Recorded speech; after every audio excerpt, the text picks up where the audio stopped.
Hello all dear students, good morning. मैं नदीम अली आप सभी बच्चों का हमारे YouTube channel online chemistry classes by Nadeem Ali में हार्दिक स्वागत करता हूं। स्टूडेंट्स, हमारा टॉपिक स्टार्ट था ईथर, जिसमें हमने ईथर की परिभाषा और ईथर के नामकरण पढ़ लिया था। अगला टॉपिक है ईथर बनाने की विधियाँ। उसमें सबसे पहली विधि पढ़ेंगे एल्किल हैलाइड से।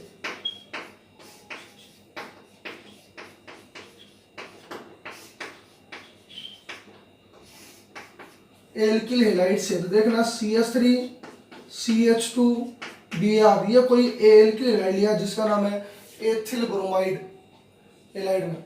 इसकी अभिक्रिया करवाएंगे सिल्वर ऑक्साइड से। शुष्क सिल्वर ऑक्साइड शुष्क अवस्था में होगा शुष्क सिल्वर ऑक्साइड के साथ। यहाँ पर Ag कितने हैं? 2, क्योंकि ऑक्सीजन की वैलेंसी होती है, संयुक्ता होती है -2। एक ऑक्सीजन से 2 एटम प्लस वाले जुड़ सकते हैं, तो Ag 2 जुड़े हुए हैं क्योंकि Ag पर 1 पर प्लस चार्ज होता है। तो सिल्वर ऑक्साइड के साथ अभिक्रिया करवाएंगे मेथिल ब्रोमाइड या एल्किल हैलाइड की। तो कितने मोल लेंगे इसके? 2 मोल, क्योंकि Ag कितने हैं? 2। क्या रिलीज हो जाएगा बाहर? ये Br कितना है यहाँ पर? 2, Br पर -1 पर माइनस, तो 2 पर 2 माइनस हो गया। 1 Ag पर प्लस, तो 2 Ag पर 2 प्लस हो गए। तो देखना क्या बाहर निकल जाएगा? 2AgBr प्लस में 2AgBr रिलीज हो गया। अब देखो क्या बच गया? CH3 CH2 दो बार है, तो CH3 CH2O CH2 CH3 CH3 CH2O, क्योंकि बॉन्ड टूटेगा डबल, CH2 CH3। समझ गए? यहां से ब्रोमीन निकालेंगे तो CH3 CH2 के 2 मोल किसके साथ जुड़ जाएंगे? O के साथ, क्योंकि इस पर प्लस होगा और इस पर क्या होगा? माइनस। O पर -2 और CH3 CH2 दोनों पर प्लस प्लस, तो दोनों ऑक्सीजन के बाईं और दाएं साइड जुड़ जाएंगे। तो किसकी फॉर्मेशन हो गई? ईथर की। नाम क्या इसका? Die ethyl ether. ठीक है, ईथर बन गया। दूसरी रिएक्शन देखो उसके बाद, एल्कोहल की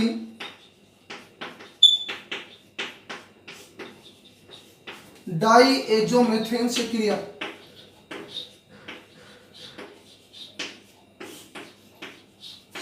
द्वारा किसका निर्माण करेंगे? ईथर का। इसका नाम die ethyl ether. Simple reaction थी। 2Ag 2Br, क्या रिलीज हो गया? 2AgBr। देखो एल्कोहलों की अभिक्रिया कराएंगे किससे? डाईएजोमेथेन से। सूत्र फॉर्मूला होता है CH2N2 डाईएजोमेथेन का।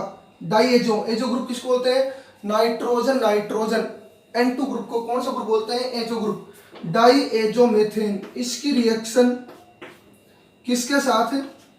एल्कोहल के साथ। हमने कौन सा एल्कोहल लिया? C2H5OH। यहाँ पर आप CH3OH भी ले सकते हो, सिंपल एल्कोहल जिसका नाम है मेथेनॉल, और इसका नाम क्या है? एथेनॉल। इसका नाम डाईएजोमेथेन। ये किसका सूत्र है? एथेनॉल का। इसके साथ जब अभिक्रिया करवाएंगे किसकी?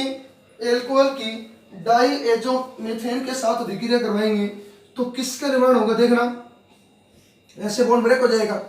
अब देखो ये जो H ग्रुप है ये तो जुड़ जाएगा CH2 के साथ, तो H और CH2 क्या हो गया? CH3। और इस देखो CH2 के साथ जुड़ जाएगा, देखो क्या जुड़ा हुआ है? C2H5O single bond. H जुड़ जाएगा किससे? CH2 से। क्या हो गया? CH3 प्लस में कौन सी गैस रिलीज हो गई? Nitrogen gas. डाईएजोमेथेन की एथेनॉल के साथ निम्न टेम्परेचर पर कम ताप पर अभिक्रिया करवाते हैं तो ईथर का निर्माण होता है। कौन सी गैस बाहर निकल जाती है? Nitrogen gas. इसका नाम भी कौन सा है? ये भी ईथर है, लेकिन कौन सा ईथर? इधर ऑक्सीजन के एथिल E जुड़ा हुआ है, हाइड्रोजन के मेथिल M जुड़ा हुआ है। ये अभिक्रिया कौन सी है? यह नाम किसका है? मिश्रित ईथर, जिसमें ऑक्सीजन के दोनों साइड अलग अलग एल्किल ग्रुप जुड़े हुए हो, तो इसका नाम हो गया ethyl methyl ether.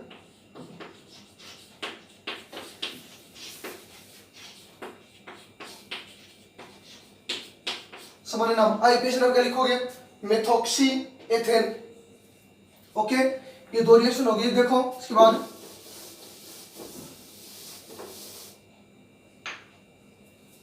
Third reaction ग्रिग्नियर विकर्मक से।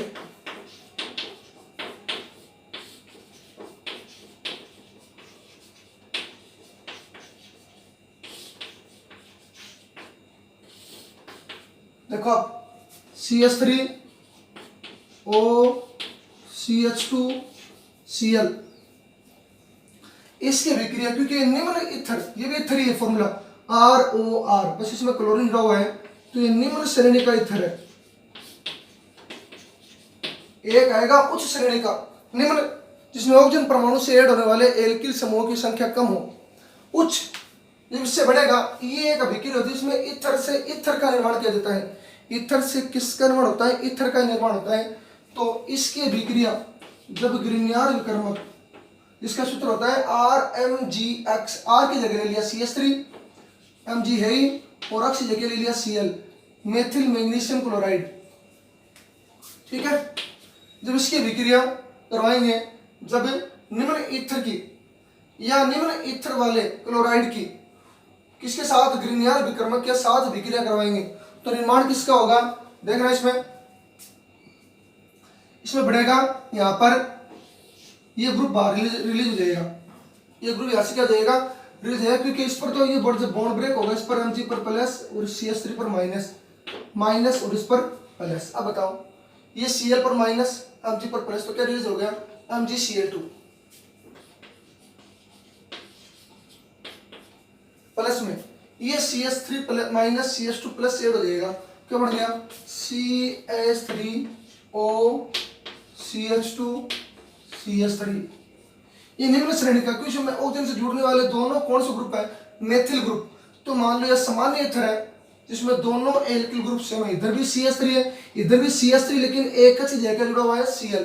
जबकि बनने वाले उत्पाद में ऑक्सीजन के दोनों साइड डिफरेंट टाइप के अलग अलग एल्किल ग्रुप जुड़े हुए हैं, इधर मेथिल जुड़ा हुआ तो इधर क्या जुड़ा हुआ है? एथिल। तो ये कौन सा ईथर हो गया? मिश्रित ईथर। ये कौन सा ईथर है? सामान्य ईथर, जिसमें ऐड होने वाले दोनों कार्बन परमाणु सेम है, एल्किल समूह सेम है, दोनों अलग अलग हैं। और इस प्रकार का ईथर कौन सी श्रेणी का होता है? उच्च श्रेणी का, क्योंकि इसमें एक एल्किल ग्रुप एक्स्ट्रा है। नाम क्या है इसका? Methoxy ethane methoxy ethane. ये आपकी रिएक्शन हो गई। अगली है एल्कोहल की तप्त एल्यूमिना से।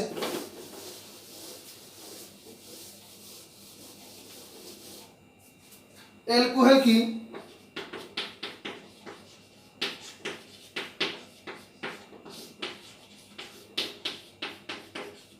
तप्त एल्यूमिना द्वारा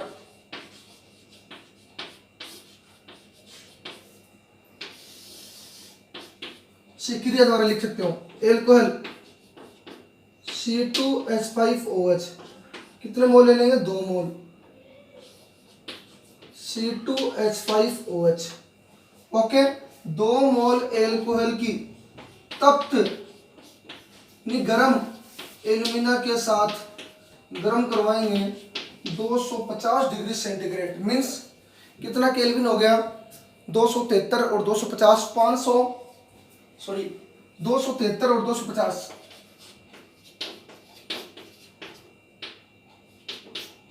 523 केल्विन टेम्परेचर या 250 डिग्री सेंटीग्रेड पर अभिक्रिया करवाएंगे। तो देखना कौन सा ग्रुप बाहर निकल जाएगा?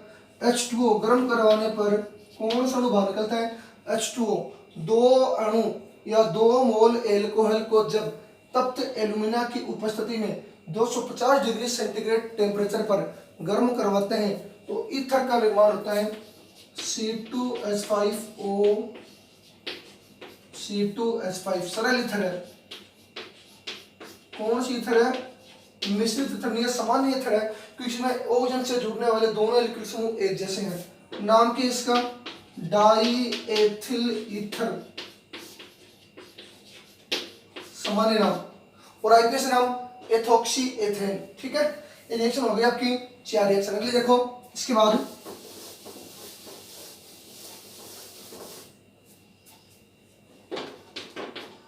विलियमसन ईथर संश्लेषण।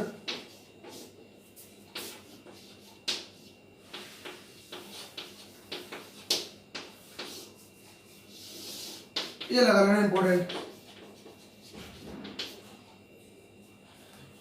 देखो रिएक्शन, इसके बाद विलियमसन साइंटिस्ट का नाम था, उसने ईथर का निर्माण किया था 2 यौगिकों को मिलाने से।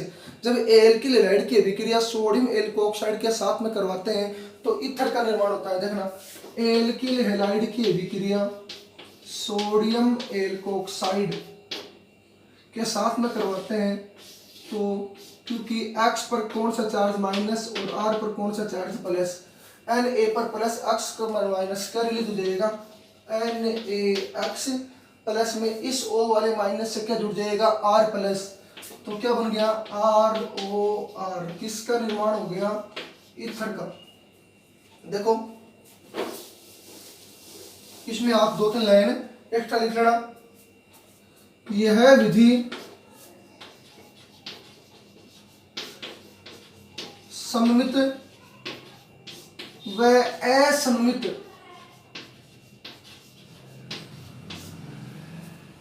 ईथर बनाने की संश्लेषण विधि है।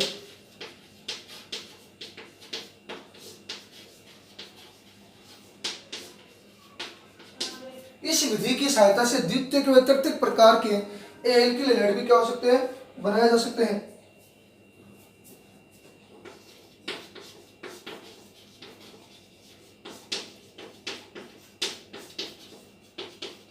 इस विधि द्वारा द्वितीयक व तृतीयक एल्किल समूह युक्त एल्किल समूह युक्त ईथर भी बनाया जा सकता है।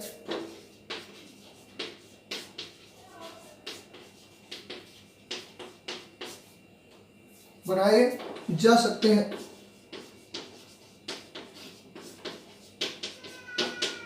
ये आप नोट कर लेना दो लाइन। यह विधि सममित व असममित, सममित जिसमें ऑक्सीजन से जुड़ने वाले दोनों एल्किल दोनों तरफ एल्किल समूह क्या हो, सेम हो। असममित अलग अलग भी हो सकते हैं, बनाने की संश्लेषण विधि है। इस विधि द्वारा द्वितीयक व तृतीयक एल्किल समूह युक्त ईथर भी क्या हो सकते हैं, बनाए जा सकते हैं। तो कुछ एग्जांपल्स हैं इसके बाद में, इसके देखना एग्जांपल लेंगे यहां पर CH3Br प्लस CH3ONA, किसका निर्माण होगा, यहाँ पर क्या रिलीज हो जाएगा, NaBr, तो यहाँ से क्या हो गया, रिलीज हो गया। निम्न श्रेणी का ईथर बन गया सामान्य ईथर, सममित ईथर CH3OCH3। ये कौन सा ईथर है, सममित, सामान्य या सरल ईथर, क्योंकि इसमें ऑक्सीजन से जुड़ने वाले दोनों एल्किल समूह क्या है, सेम है। नाम क्या जाएगा, डाईमेथिल ईथर।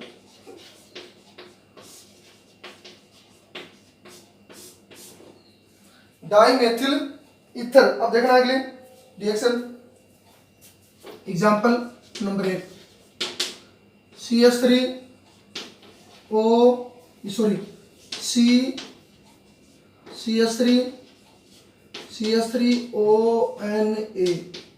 ये हमने लिया है एक ही कार्बन से।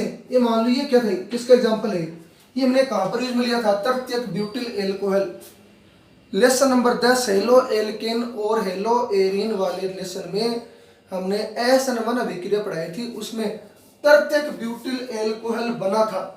तो तृतीयक ब्यूटिल हैलाइड हमने लिया था SN1 अभिक्रिया में अभिकारक के रूप में, उससे क्या बना था, तृतीयक ब्यूटिल एल्कोहल। उसमें H की जगह हम ले लेंगे Na, इसका नाम है तृतीयक 3 डिग्री, क्योंकि एक कार्बन पर कितने एल्किल समूह, इसमें 3, तो तृतीयक हो गया। एक भी हाइड्रोजन नहीं है, एक कार्बन पर 3 एल्किल समूह, जिसका कौन सा प्रभाव होता है, +I प्रभाव, तृतीयक। सोडियम तृतीयक ब्यूटॉक्साइड, इसका नाम हो जाएगा सोडियम तृतीयक ब्यूटॉक्साइड, क्योंकि ऑक्सीजन साथ में है। इसकी रिएक्शन CH3Br एल्किल ब्रोमाइड के साथ। अब हमने ये जो अणु है Na की जगह H हो, तो ये अणु हमने कहां पर काम में लिया था, SN1 अभिक्रिया में, तो यहाँ पर लिखना ये कौन सी विधि हो जाएगी, SN1 क्रिया विधि, SN1 की क्या हो गई, ये क्रिया विधि। इसमें स्टूडेंट्स हमने यहाँ पर तृतीयक ब्यूटिल हैलाइड के रिएक्शन जब करवाई थी, दो पद में अभिक्रिया थी, तृतीयक ब्यूटिल हैलाइड से निर्माण किसका होता है, तृतीयक ब्यूटिल एल्कोहल का, मतलब एल्कोहल का निर्माण होता है, उसमें H की जगह ले लेंगे Na, ये और जहां पर काम ले वो अभिक्रिया हो जाएगी SN1 अभिक्रिया, सीधा सीधा क्या निकल जाएगा NaBr प्लस में ये जो CH3 इस O के साथ जुड़ जाएगा क्योंकि CH3 पर प्लस और Br पर माइनस, तो CH3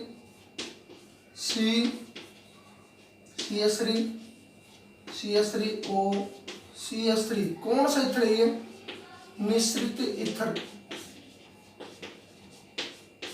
असममित ईथर, क्योंकि इसमें ऑक्सीजन से जुड़ने वाले दोनों एल्किल समूह क्या है, अलग अलग है। ओके फ्रेंड्स, उसको देखना यहाँ पर इसका नाम क्या देगा, इसका नाम मेथिल तृतीयक ब्यूटिल ईथर, मेथिल तृतीयक ब्यूटिल ईथर। अगली विधि है प्रयोगशाला विधि। इस विधि में क्या होता है, हमने 5 विधि पढ़ ली, नेक्स्ट विधि है ईथर बनाने की प्रयोगशाला विधि। इस विधि में एक आसपुर फ्लास्क जिसमें एथेनॉल प्लस सांद्र H2SO4, एथेनॉल का 2 आयतन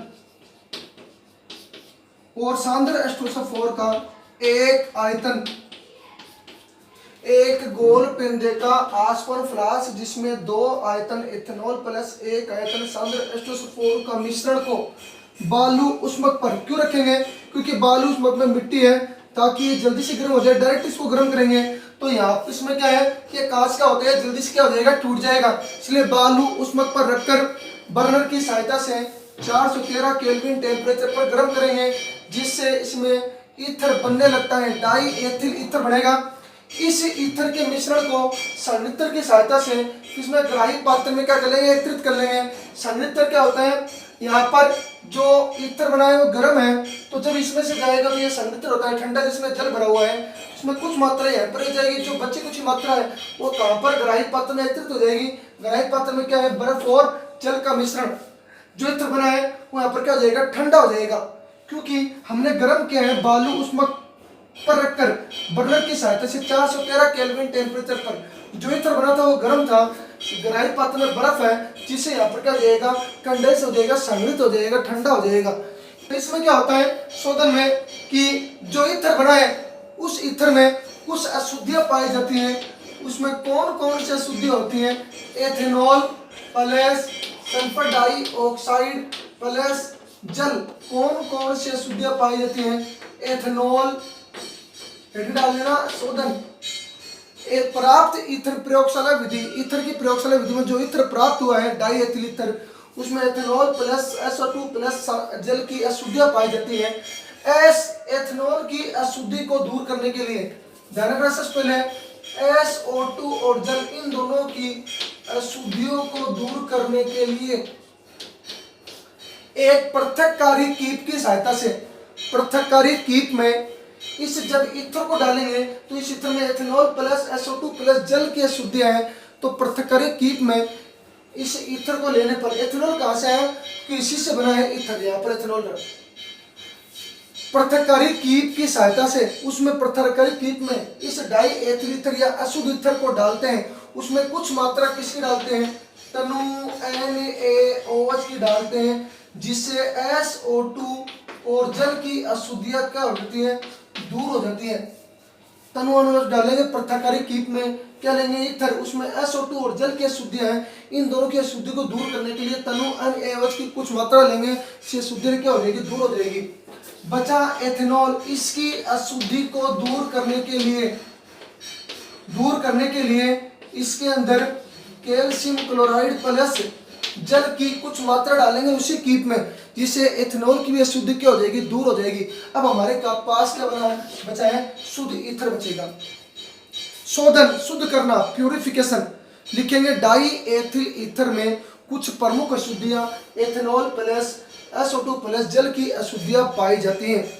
अतः अशुद्ध ईथर को शुद्ध ईथर प्राप्त करने के लिए या अशुद्ध ईथर से शुद्ध ईथर प्राप्त करने के लिए एक पृथककारी कीप में एक ईथर के साथ तनु NaOH मिलाते हैं, जिससे ईथर में उपस्थित SO2 और जल की अशुद्धियां क्या हो जाती है, दूर हो जाती है।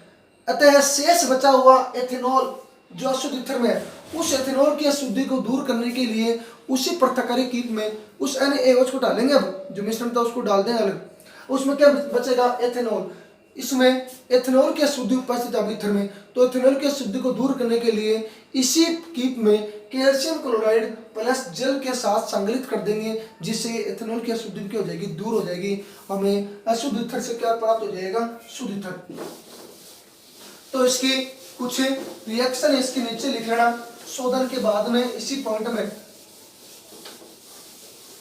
रिएक्शन है, हमने सबसे पहले क्या लिया था, एथेनॉल लिया था CH3CH2OH। इस एथेनॉल की अभिक्रिया किसके साथ करवाई थी, सांद्र H2SO4 के साथ। हमने करवाई थी 413 केल्विन ताप पर, लेकिन पहले निम्न ताप पर करवाएंगे 100 डिग्री सेंटीग्रेड मतलब 373 केल्विन ताप पर इस एथेनॉल की किसके साथ, H2SO4 के साथ, सांद्र H2SO4 के साथ हम एथेनॉल के कितने मोल काम में लेंगे, 2 मोल, और सांद्र H2SO4 के 1 मोल। तो एथेनॉल में से हम यहाँ से निकालेंगे, इसमें से तो निकालेंगे H, से क्या निकलेगा, OH क्या निकल गया, H2O वाष्प के रूप में बाहर निकल जाएगा, गैस के रूप में। क्या बच गया, CH3CH2SO4 बना है। जो उत्पाद बना है CH3CH2HSO4, मतलब प्रयोगशाला विधि हमने ये 2 लिया था, एथेनॉल प्लस सांद्र H2SO4। इसके कितने मोल लिए थे, 2 मोल। फिलहाल यहाँ पर 1 मोल है, 1 मोल ले रहे हैं। देखो दूसरा मोल ले लिया CH3CH2OH। एथेनॉल के कितने मोल हो गए, 2 आयतन या 2 मोल, और H2SO4 के कितने मोल है, 1 मोल। अब जो दूसरा मोल हमने लिया है, यहाँ पर टेम्परेचर करवाएंगे, कितना केल्विन टेम्परेचर पर, 413 केल्विन टेम्परेचर पर गर्म करवाएंगे। तो यहाँ से HO4 और यहाँ से H, क्या रिलीज हो जाएगा, H2SO4। क्या बच गया, CH3CH2O CH2CH3 CH3CH2O CH2CH3 क्या बन गया, डाई एथिल ईथर। स्टूडेंट्स पूरी बात बता दो, पूरी की स्टेप है। हमने एथेनॉल के 2 मोल प्लस सांद्र H2SO4 के मिश्रण को बालू उष्मा पर रखकर बर्नर की सहायता से कितने केल्विन टेम्परेचर पर करवाएंगे गर्म, 413 केल्विन टेम्परेचर पर। तो फाइनली हमारा जो उत्पाद बनेगा वो कौन सा बनेगा, डाई एथिल ईथर। इसमें कुछ अशुद्धियां थी जो मैंने हेडिंग डलवा दी, शोधन। कौन सा शुद्धि थी इसमें, एथेनॉल की प्लस SO2 प्लस जल। SO2 और जल की अशुद्धि को हमने पृथक्कारी कीप में तनु अणु डाल के कर ली सही, और दूसरी यह अशुद्धि दूर हो गई। दूसरी बची एथेनॉल की अशुद्धि। उस अशुद्धि को दूर करने के लिए उसी मिश्रण में कैल्शियम क्लोराइड प्लस जल का संकलित करवाएंगे, जिससे एथेनॉल की अशुद्धि भी हो जाएगी, दूर हो जाएगी। तो हमारी प्रयोगशाला विधि हो गई कंप्लीट। हमने एथेनॉल प्लस सांद्र H2SO4 के साथ में किसका वर्णन कर लिया, डाई एथिल ईथर का। तो स्टूडेंट्स हमारा जो टॉपिक था ईथर बनाने की विधियां वो कंप्लीट हो चुकी है। अगर इस वीडियो में आपको किसी भी स्टूडेंट्स को कहीं पर भी किसी भी रिएक्शन में प्रॉब्लम है तो आप अपनी प्रॉब्लम को राइट कर सकते हो, ठीक है। और इस जो प्रयोगशाला विधि की जो डिटेल है वो आप PDF से जो भेजी गई आपको व्हाट्सएप ग्रुप में, उसमें से आप राइट कर लेना। और आप ज़्यादा से ज़्यादा वीडियो को लाइक एंड सब्सक्राइब कीजिए, अपने फ्रेंड्स के साथ में शेयर कीजिए। ओके, धन्यवाद।